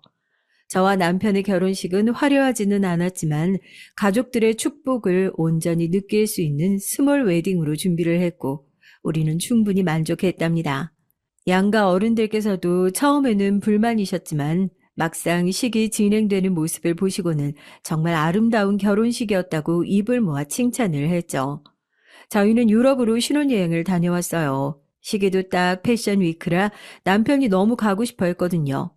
패션이 크게 관심이 있는 편은 아니었지만 남편이 눈을 빛내며 얘기하는 모습을 보고 있으면 저까지도 기분이 좋아져서 신혼여행의 절반은 패션쇼를 보는 것으로 대체되기도 했답니다. 주변에서는 서운하지 않냐고 하는데 저는 다른 사촌들과 다르게 유럽이 처음이기도 했고 오히려 패션쇼를 본다는 것이 쉬운 일은 아니라 더 신선하고 좋더라고요. 신혼여행에서 돌아오는 길, 저는 가족들의 선물을 어떤 것으로 사야 할지 고민했습니다. 특히 동서와 아가씨 선물이 가장 고민이었죠. 그냥 면세점에서 하나 고르면 되는 거 아니야? 뭘 그렇게 고민을 해? 그래도 선물은 마음인데 어울리는 것으로 해주고 싶어요. 그리고 자주 마주칠 사이인데 기분이 좋을 만한 선물하면 손해볼 건 없잖아요. 저는 한창 고민한 끝에 아가씨에게는 미니백을, 동서에게는 선글라스를 사주기로 하고 남편의 도움을 받아 두 사람에게 잘 어울릴 만한 것으로 준비를 했답니다. 큰어머니 댁에 가져갈 선물도 물론 준비했지만 워낙 유럽을 옆집 다니듯이 다니는 사람들이라 오히려 크게 챙길 필요가 없지 않을까 싶더라고요. 그래도 오며 가며 독특해 보이는 것들로 사촌들 선물을 골랐죠. 친정에서 하루를 보내면서 사촌들은 제 선물에 박장대소를 하면서 이런 것들을 어디서 구해왔냐고 재미있어 하더라고요. 큰어머니께서는 그날 저녁 저를 따로 부르셨어요. 내가 저번에도 말했지만 시댁 식구들 텃세 충분히 있을 수 있어. 게다가 동서는 너보다 나이도 많고 아이도 있다며. 같은 며느리들끼리 잘 지내면 좋겠지만 그렇지 않은 사람들도 덜어 있으니까 너무 예민하게 하나하나 다 반응하지 말고 적당히 거리 두면서 알겠지? 네, 잘 지낼게요, 큰어머니. 너무 걱정하지 마세요. 큰어머니께서는 제 손을 잡아주시면서 알아서 영민하게 잘 지낼 텐데 뭐가 그렇게 불안한지 모르겠다고 하시면서 크게 한숨을 내쉬셨어요. 제 설득에 넘어가서 결혼을 허락해 주시긴 했지만 여전히 불안하신 모습이더라고요. 저는 그런 큰어머니의 손을 맞잡고 정말 잘할 자신이 있다고 말했답니다. 그렇게 친정에서의 하루를 끝내고 다음날 시댁으로 들어갔어요. 동서도 아가씨도 다 와 있더군요. 저녁만 먹고 일어나기로 한 저희는 선물을 건넸죠. 시어머니께서는 저희가 준비한 가방이 마음에 쏙 든다고 좋아하시더라고요. 형님, 아무리 그래도 그렇지. 이왕 유럽까지 가셨는데 좀 괜찮은 걸로 사오시지 그러셨어요. 이름도 없는 브랜드 같은데 손이 좀 작으신 건지 참. 동서 말처럼 제 손이 큰 편은 아니에요. 간도 좀 작고요. 그래도 그만큼 알찬 편이랍니다. 어머니, 이게 아직 국내에 들어온 브랜드는 아닌데 지인이 살짝 알려주더라고요. 이번 시즌에 처음 들어오는 브랜드라고. 동서 말처럼 고가 브랜드는 아니지만 그래도 편하게 들어주셨으면 좋겠어요. 비싸고 싸고 그런 게 어딨어. 며느리가 사다 준 건데. 나야 고맙지. 시어머니께서는 국내에 아직 들어오지 않았다는 말에 솔깃하신 모양인지 처음 드렸을 때보다 활짝 핀 얼굴을 하셨어요. 반면 동서는 입을 삐죽거리며 아무도 모르는 브랜드 들어봤자 아니겠냐고 중얼거렸죠. 저는 못 들은 척하고 아가씨에게 선물을 내밀었습니다. 이건 뭐예요? 미니백? 어디 브랜드인데요? 아, 나도 엄마처럼 아직 국내에 들어오지 않은 그런 제품이에요? 그이가 아가씨 좋아하는 브랜드 있다고 말해줘서 거기서 평소 잘 들고 다니실 것 같은 것으로 골랐어요. 마음에 드세요? 어떤 걸로 해야 할지 고민했는데 그이가 아가씨 스타일이라고 하면서 추천해줬거든요. 오빠가 나에 대해서 뭘 안다고 그런 말을? 아가씨는 남편을 흘겨보더니 선물 상자를 열고는 할 말을 잃은 표정이었습니다. 저는 속으로 어떻게 한 집에서 오랫동안 함께 지내온 가족이란 사람이 나보다도 남편을 모르는 걸까 싶었죠. 상대방을 관찰하고 그 사람의 취향을 파악하는 대회가 있다면 단연코 1등 할 사람이 바로 남편이었는데 말이죠. 아가씨는 자신이 좋아하는 브랜드를 어떻게 알았냐며 놀라더니 웅얼거리듯 고맙다는 말을 하더니 자신의 방으로 쏙 들어갔죠. 꽤나 마음에 들어하는 눈치였어요. 하지만 동선 달랐습니다. 동서는 저녁 준비를 해야 하니 제 선물은 나중에 보겠다고 말하고는 발로 슬쩍 구석에 밀어 넣었어요. 기뻐할 것이라고는 예상하지 않았지만 적어도 풀어볼 줄은 알았는데 그냥 발로 밀어내는 모습에 기분이 상했습니다. 한마디 할까 하다가 첫날부터 시끄럽게 만들고 싶진 않아서 그렇게 하라고 말하며 자리에서 일어났어요. 어디 가시려고요, 형님? 어머님께서 저녁 준비해야 한다고 말씀하셔서 주방에 들어가 보려고요. 형님이 우리 집 입맛을 어떻게 한다고요? 괜히 들어가서 방해만 되지 말고 그냥 여기 계세요. 그러니까 더 들어가서 배워야 되지 않을까요? 방해가 될 수도 있겠죠. 하지만 저도 며느리인데 이렇게 손 놓고 가만히 있는 건 예의가 아닌 것 같아서요. 동서라면 그냥 가만히 멀뚱멀뚱 구경만 할 수 있을 것 같아요. 저는 그냥 형님 편하시라고 권했을 뿐인데 말꼬리까지 잡아서 예의까지 들먹이시면서 말씀하실 것은 아니잖아요. 그리고 형님, 선물 주신 건 고마운데요. 저는 저런 저가 브랜드 선글라스 안 써요. 사람이 싸 보여서요. 선물이 마음에 들지 않으면 사용하지 않아도 상관없어요. 하지만 선물한 사람에게 그런 얘기하는 건 문제가 있는 거 아닐까 싶은데요. 순간 동서의 말에 울컥 화가 치밀어 올랐죠. 물론 선물이 마음에 들지 않을 수도 있지만 이런 식으로 말을 하는 것은 상대방에 대한 예의는 아니잖아요. 첫날부터 동서와 부딪히고 싶은 마음은 없었지만 그냥 넘어가고 싶지도 않았습니다. 동서는 제가 이렇게 대놓고 지적을 할 것이라고는 생각하지 못했는지 저를 노려보며 인상을 썼죠. 그때였습니다. 주방에서 지금 뭐 하는 짓이냐? 저녁 식사 준비한다고 하더니만 지금 이 상황이 뭐야? 아직 저희 주방이 적응이 안 되신 것 같아서 좀 쉬라고 말씀드렸는데 형님께서 마음에 안 드시는 모양이에요. 저 때문에 서운하신 모양이죠. 동서는 얼굴 표정을 싹 바꾸더니 방금까지 저와 있었던 일을 포장해서 말했어요. 참 태세 전환도 빠르다 싶었죠. 하지만 그런 동서의 행동은 시어머니께 아무런 감흥을 주지 못했습니다. 됐다. 다 들었어. 나 이거 어려도 분명 형님이라고 했는데 어디서 그런 말을 하는 거니? 선물을 받았으면 좋든 싫든 혼자만 생각하면 그만이지. 그리고 그네 너도 나이가 많아도 동서야. 윗사람인데 그런 것 하나 따끔하게 한 소리를 못하고 있으면 되겠어? 어머님, 그런 의도가 아니라요. 죄송합니다, 어머님. 앞으로 주의하겠습니다. 저는 동서의 말을 자르고 시어머니께 앞으로는 신경을 쓰겠다고 말씀드렸어요. 동서가 저를 노려보는 것이 느껴졌지만 무시했죠. 시어머님께서는 서로 예의는 지킬 수 있도록 하라고 하시면서 가족들끼리 기다리니 빨리 준비를 마무리하자고 하셨답니다. 그이는 뭘 잘 먹는지 모르겠어요. 연애할 때 몇 번 도시락을 싼 적이 있는데 매번 아무거나라고 말해서 엄청 고민했거든요. 뭐든 잘 먹어서 그래. 가리는 것도 없고 아마 큰애가 해주면 뭐든지 다 잘 먹을 거다. 저는 분위기를 맞춰보려고 남편의 식성에 대해 질문을 했더니 시어머니가 웃으시면서 도시락도 만들었냐고 하셨죠. 그렇게 동서와의 일은 일단락되는 것처럼 보였습니다. 하지만 동서의 텃세와 무시는 갈수록 도를 넘기 시작했어요. 며칠 뒤 동서가 단체 카톡방에 저를 초대했더라고요. 그 속에는 동서와 아가씨가 있었습니다. 저는 갑자기 무슨 단체 카톡방인가 싶어 달력을 확인했어요. 남편이 집에 있는 대소사 날짜를 다 적어줬거든요. 아무리 찾아봐도 집안 행사가 있는 것은 아니었죠. 뭐 그냥 잘 지내보자는 뜻으로 불렀나 보다 하고 그냥 넘기려고 했는데 두 사람이 아주 폭풍 카톡을 시작했습니다. 아가씨, 작년 여기 바다 너무 예쁘지 않았어요? 기억나요? 진짜 완벽했죠? 사람도 없고. 바다가 너무 예쁘네요. 여기는 어디예요? 그러니까요. 거기서 먹었던 바베큐 진짜 끝내줬죠?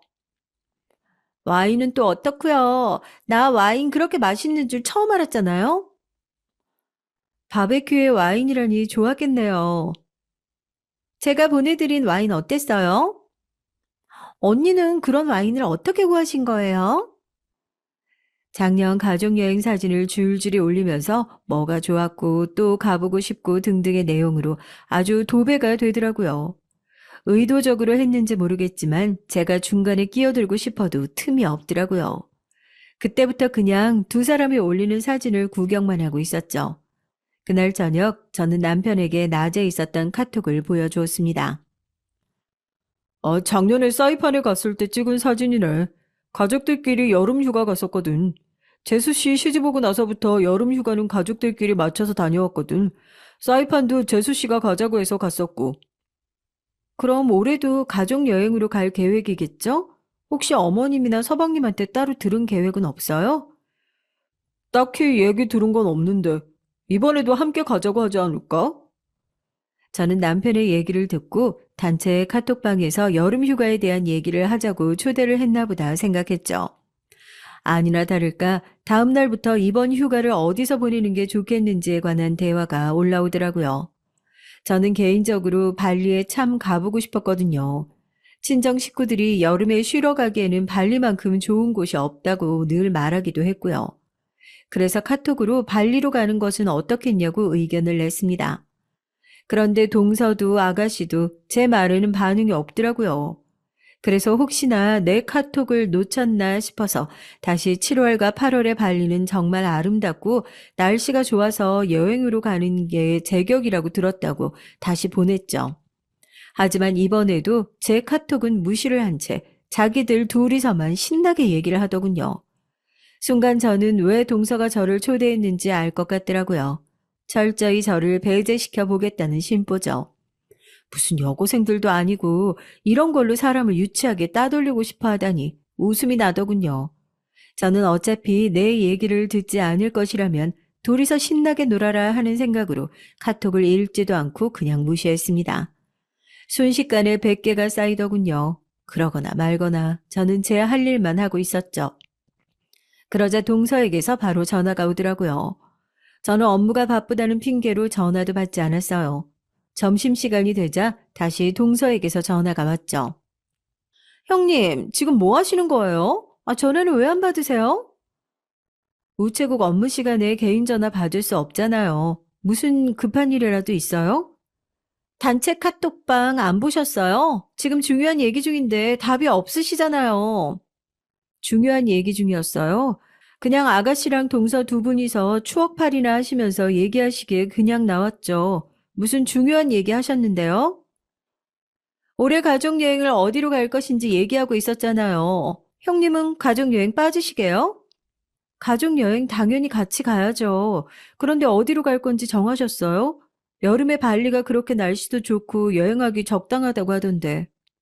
저는 아무것도 모르는 사람처럼 아까 단체 카톡방에 올렸던 얘기를 꺼냈어요. 동서는 코웃음을 치더니 그런 곳을 왜 가냐고 하더군요. 저는 혹시 이전에 가족 여행으로 발리를 갔었나 싶었죠. 하지만 남편에게 물었을 때는 그런 말이 없었거든요. 이래서 사람이 보고 배우는 게 중요하다고 하는 거라니까. 형님, 발리 같은 곳은 너무 식상하잖아요. 아무나 다 갈 수 있는 곳 가면 뭐가 좋겠어요? 이왕 1년에 한 번 있는 가족여행인데 기억에 남을 만한 곳으로 가야지. 그렇게 보면 작년에 간 곳도 많은 사람들이 찾는 곳 아닌가요? 거긴 형님은 사진을 보고 눈치 못 채셨죠? 거기 프라이빗 비치였어요. 형님 프라이빗 비치가 뭔지는 아시죠? 동서의 말에 말문이 막히더군요. 누가 봐도 저를 무시하는 말투였거든요. 싸우자는 소리인가 싶기도 하고요. 저는 한 번은 참고 넘어간다는 마음으로 울컥 올라오는 화를 누르고 그럴 리가 있겠냐고 대답했죠. 동서는 신이 나서 친정아버지 지인이 개인적으로 소유하고 계시는 곳이라 딱 우리 가족들끼리만 놀았다고 하더군요. 남편에게서 동선의 친정이 해외에 사업체를 둔 어마어마한 부호라는 소리를 듣긴 했지만 이 정도인가 싶어 살짝 놀라기도 했답니다. 그런데 발리라니 사람들 바글바글한 그런 곳에서 휴식이 되겠어요? 형님 무안하실까 싶어서 가만히 있었는데 그 정도도 눈치 못 채고 했던 말 또 하시더니만 적당히 하셔야지. 그런 의도가 있었는 줄은 몰랐네요. 워낙 아가씨랑 둘이서만 얘기를 나누기에 못 본 줄 알고 얘기 꺼냈더니만. 하긴 고등학생도 아니고 유치하게 이런 식으로 사람을 따돌리면서 하하호호 할 나이들은 아니다. 그렇죠? 제 말에 전곡을 찔린 것인지 동서는 잠시 아무 말을 못하더라고요. 그러더니 화제를 돌리려는 듯 어디로 갈지 한참 얘기를 나누고 있으니 카톡을 확인하라는 말을 하고 바로 전화를 끊어버렸습니다.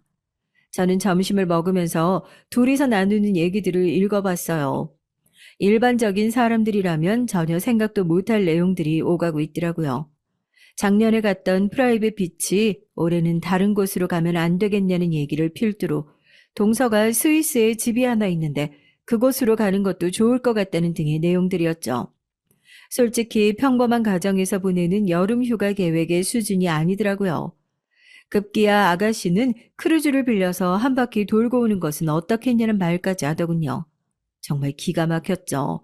저는 여름 휴가가 한 달씩 되는 것도 아니고 부담스럽지 않는 선에서 계획을 짰으면 좋겠다는 글을 올렸습니다. 큰언니, 진짜 나이에 비해 엄청 고지식하네. 이왕 가는 가족여행 화끈하게 가면 좋잖아요. 아가씨가 이해해요. 형님은 우체국 일도 있으니까 휴가 날짜 빼기가 어렵겠죠. 아직도 우체국을 다닌다고? 왜? 큰오빠 수입이면 식구 먹고 살기에 넘칠 텐데. 차라리 그만두고 큰오빠 일 옆에서 도와주는 게 더 낫지 않나? 그건 제가 알아서 할 문제 같은데요. 두 분이 굳이 하실 말씀은 아닌 것 같으니까 가족 여행지로 갈 만한 곳이나 정하죠. 저는 마치 제가 불쌍하다는 뉘앙스로 얘기를 나누는 두 사람의 말을 딱 끊어버리자 아가씨는 너무 예민한 것 아니냐고 한마디 하더군요. 여기다 대고 또 말을 얹으면 길게 이어질 것 같아서 그냥 무시하는 것이 좋겠다는 생각이 들었습니다. 오히려 제가 별 반응이 없자 단체 카톡방이 조용해지더라고요. 때마침 점심시간도 끝나기에 미련 없이 자리에서 일어났습니다. 오후에도 단체 카톡방으로 제 핸드폰은 시끄러웠지만 저는 쳐다보지도 않았어요. 퇴근길에 읽어보니 아주 난리더군요. 제가 자신들을 무시한다고 길길이 뛰는 것으로 시작하더니만 나중에는 자기들끼리 일정이고 장소고 다 정하더라고요. 저야 뭐 그 편이 더 편하겠다 싶어서 그냥 알겠다고 짧게 대답하고 말았죠. 그렇게 정한 가족 여행은 동서 친정에서 소유하고 있다는 스위스의 별장이었습니다. 스위스는 처음인데 정말 아름답기는 하더라고요. 마치 영화나 책에서만 보던 풍경에 저절로 입이 딱 벌어졌어요. 게다가 별장에서 일을 하시는 분들이 얼마나 친절한지 손 하나 까딱할 필요가 없더라고요. 가족 여행이라고 해서 하루 종일 같이 있을 필요는 없는 것 같더라고요. 각자 자신들이 알아서 휴가를 보낸다 그런 느낌이 들었죠. 저와 남편은 오붓하게 주변 산책도 다니고 관광지 구경도 하면서 즐겁게 보냈답니다. 여행의 마지막 날은 온 가족들이 야외에서 바베큐 파티를 하자며 모여들었어요. 구워주는 고기들을 먹으면서 어떻게 휴가를 보냈는지 얘기를 나누었고요. 식사가 끝날 때쯤 동서가 제게 말을 걸더군요. 형님, 여행은 어떠셨어요? 이런 곳에 처음 와보셨을 텐데 어떻게 즐겁게 보내셨어요? 스위스 정말 아름답네요. 책에서나 볼 법한 풍경들이었어요. 저야 늘 보던 것들이라 새로운 줄 모르겠던데 그냥 평범하잖아요. 그래도 형님이 즐겁게 보내셨다니 다행이네요. 저는 동서 말에 살짝 기분이 이상하긴 했지만 크게 생각하지 않기로 하고 웃어 넘기려고 했습니다. 하지만 남편은 아니었는지 움찔하더군요. 저는 식탁 아래로 손을 내려 남편의 무릎에 얹어 토닥였습니다. 동서는 그런 남편의 반응을 눈치채지 못한 것 같았죠. 사실 저는 몇 번이나 와본 곳이라서 좀 망설여지긴 했는데 어머님께서 여길 좋아하시는 것 같아서 왔어요. 재작년에 엄청 좋아하셨잖아요. 어떠세요? 너무 좋았지. 피로가 싹 가시는 기분이더라고. 내가 둘째 며느리 덕분에 호강했네. 어머니께서 그렇게 말씀해 주시면 전 너무 좋죠. 시어머니께서 활짝 웃으시며 말씀하시고는 피곤하다 하시면서 먼저 안으로 들어가셨고 그 뒤를 남편과 서방님이 따라 들어갔죠. 남편이 안으로 들어간 것을 확인한 동서는 사람을 내려다보는 말투로 말했습니다. 이런 곳은 처음이시죠? 스위스에 왔다고 해서 다 이런 곳을 볼 수 있는 건 아니에요. 우리 별장이 좀 특별하거든요. 저 아니었음 형님 꿈에서도 못 볼 곳들이니까 많이 보고 가세요. 말이 좀 이상한 것 같네. 동서 꿈에서도 못 볼 곳이라니요. 제 말이 틀렸어요? 형님이 무슨 수로 스위스를 오겠어요. 가족 여행이니까 올 수 있었죠. 과거에도 힘들었겠지만 앞으로도 올 일이 있겠어요, 형님이? 제가 이곳에 올 일이 있을지 없을지 동서가 신경 쓸 일은 아닌 것 같은데, 안 그래요?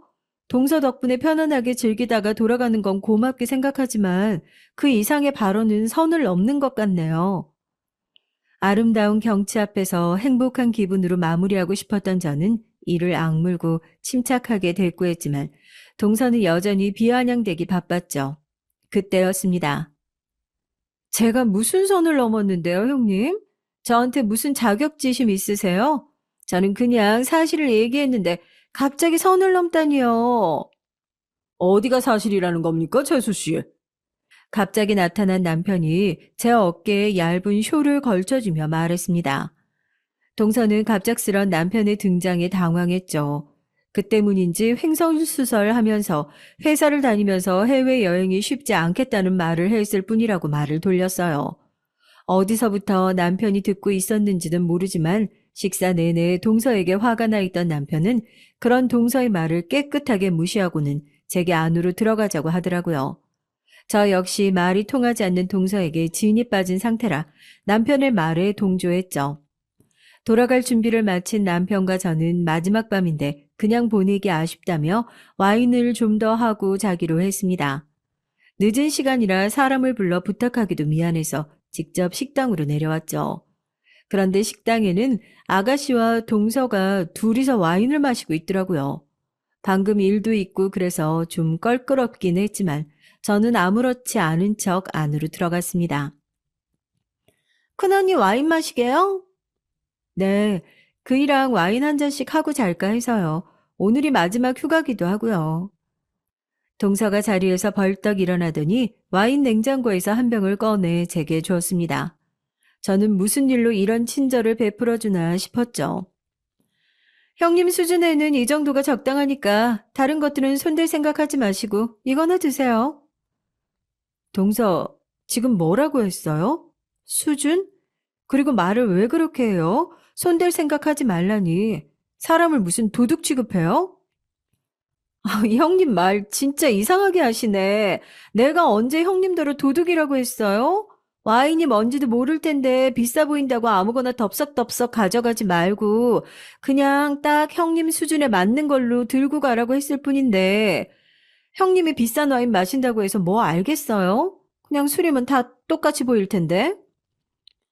동서, 말 가려서 해요. 손윗 사람이고 아니고를 떠나서 인간적으로 상대한테 대한 예의가 아니죠. 동서처럼 돈 많은 집에서는 그런 기본적인 상식은 안 가르치나 봐요. 동서는 제 말이 우습게 느껴졌는지 피식 바람 빠지는 소리를 내더니 주변을 둘러보더군요. 혹시나 어른들이 나오시지는 않을까 걱정이 된 것이었겠죠. 그러더니 제게 다가와서는 어깨를 툭툭 치기 시작했습니다. 동네 양아치들이나 할 법한 자세로 말이죠.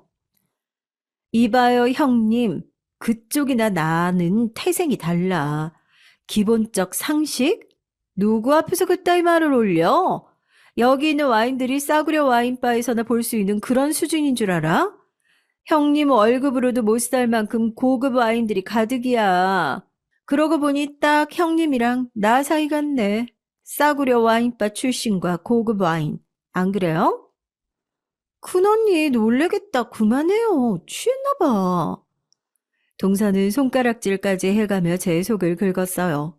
뭐라고 대꾸하려고 하는데 시어머니께서 식당으로 들어오셨죠. 저는 화를 가라앉히고는 어머니께 필요하신 것이라도 있냐고 물었습니다. 시어머니께서는 저녁에 먹은 것이 탈이 난 것 같다고 하시면서 소화제를 찾으셨어요. 비상약을 챙겨왔던 저는 금방 방에서 약을 가져와 시어머니께 드렸죠.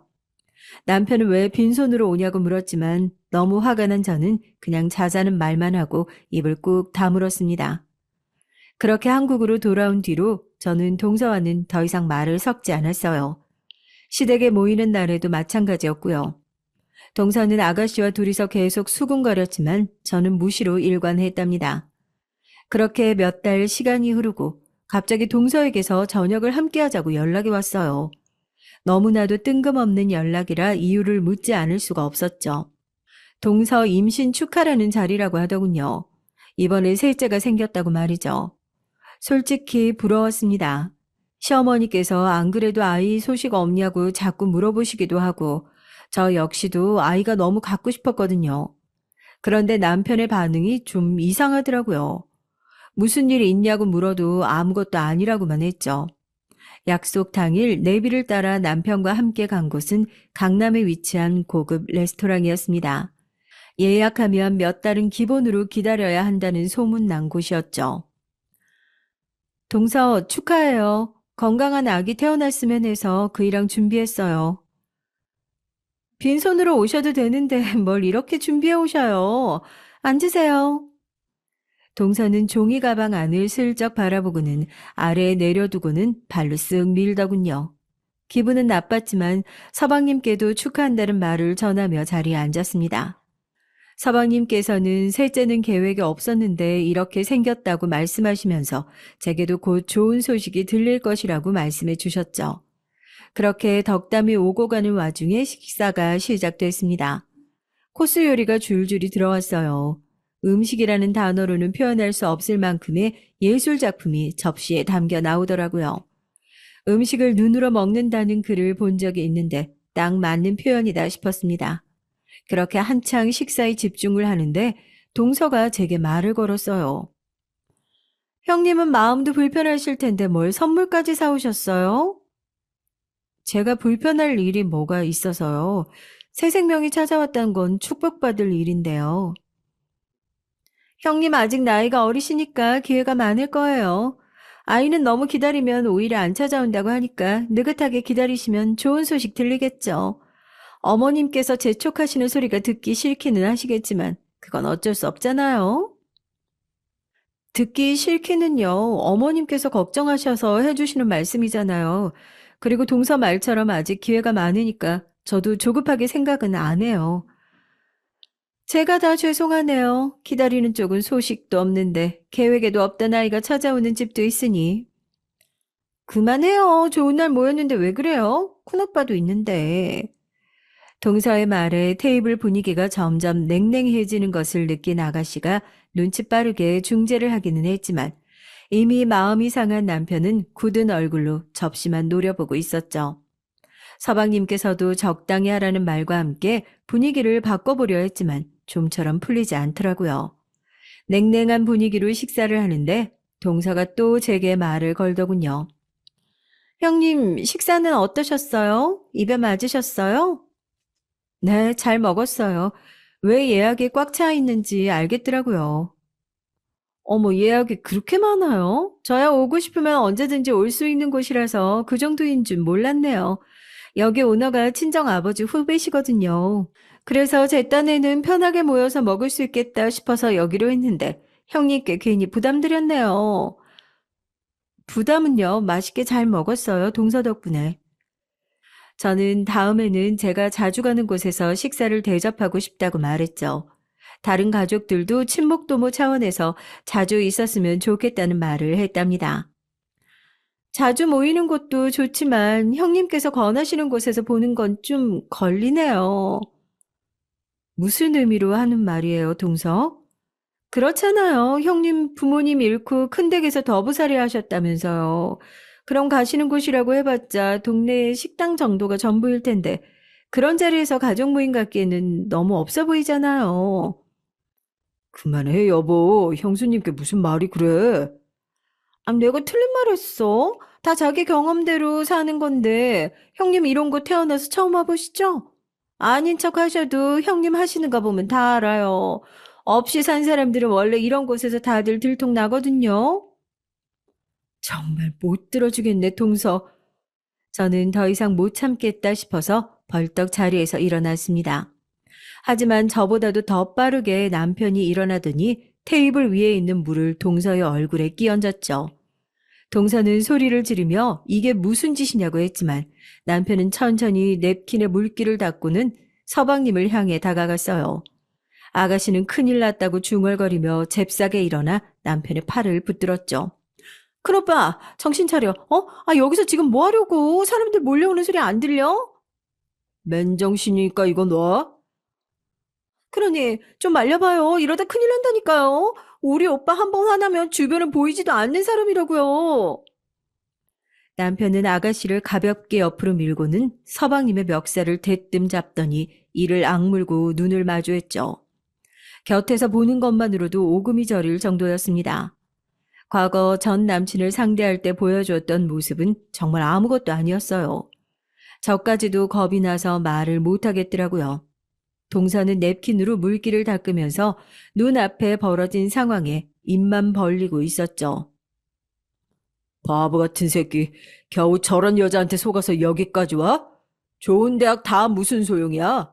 머리만 좋으면 뭐하냐고. 앞도 제대로 못 보는데. 형, 이거는 좀 놓고, 내가 얘기할게. 두 번 다시는 형수님께 함부로 대하지 못하도록 할게. 그러니까 조금만 진정하고, 형. 두 번 다시? 그런 거 없어. 당장 저 여자랑 정리해. 양육권, 친권 싹 다 가져오고 저 여자랑 이혼하라고 새끼야. 남편의 큰 소리에 가족들은 일동 얼음이 된 것처럼 멈춰 섰습니다.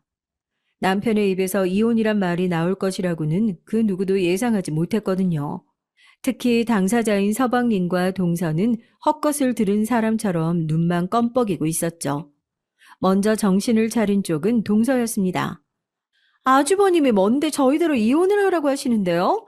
아무리 형이라고 해도 동생 결혼 생활까지 마음대로 할 수 있다고 생각하세요?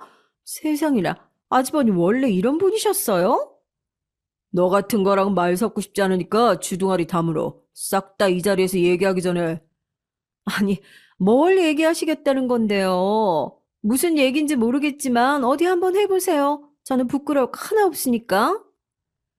남편은 서방님 멱살을 놓더니 동서를 향해 몸을 돌렸습니다. 저는 혹시나 남편이 동서에게 힘이라도 쓸까 걱정이 됐어요. 그래서 여차하면 뛰어들 생각으로 남편 곁으로 다가갔습니다. 남편은 화를 참는 듯이 크게 몇 번이나 한숨을 내쉬더니 폰을 꺼내서는 사진 하나를 찾아 테이블 위에 내려놓았습니다. 부끄러울 것이 없다니 양심을 어디다 팔았는지 모르겠는데 S호텔이라고 하면 기억이 좀 나실라나? 아니면 H호텔 쪽이 더 빠른가? 형, 이게 무슨 사진? 이게 누구야? 아, 이거 작은 언니 아니야? 아가씨는 남편의 핸드폰을 들더니 사진첩을 훑어보더니 경악에 찬 얼굴을 하고 동서를 바라봤습니다. 남편의 입에서 호텔 이름이 나올 때마다 동서의 얼굴은 사색이 됐죠. 남편은 아가씨의 손에서 핸드폰을 너무나도 쉽게 가져오더니 동서에게 내밀었습니다. 그 뱃속에 들어있던 아기 내 동생의 아이는 맞아? 내가 이 사진을 찍기 시작한 시기가 2달 전이거든. 형, 무슨 소리를 하는 건데? 아, 좀 알아듣게 말해봐. 네가 그렇게 바쁘게 출장 다니고 있을 때 저 여자는 호스트바를 오가면서 아주 흥청망청 즐기고 있더라. 외부 미팅이 있어서 마치고 돌아가는데 아주 양쪽에 남자 끼고 호텔 드나들던데 거기 들어가는 유흥비는 친정에서 다 가져오나 보지? 이 녀석이 모를 정도면? 여보, 아니야. 이거 다 거짓말이야. 내가 여보랑 아이들 두고 그런 짓을 할 리가 없잖아. 아주버님 호스트바라니요. 그리고 호텔은 다른 일로 간 거야. 여보, 진짜라니까? 그럼 이 사진은 뭔데요? 호텔 앞에서 어린 남자 둘이랑 이런 흉측한 상황을 만든 건 뭐냐고요? 아가씨가 대뜸 남편의 핸드폰에서 사진 하나를 찾더니 동서의 얼굴 앞에 들이댔습니다.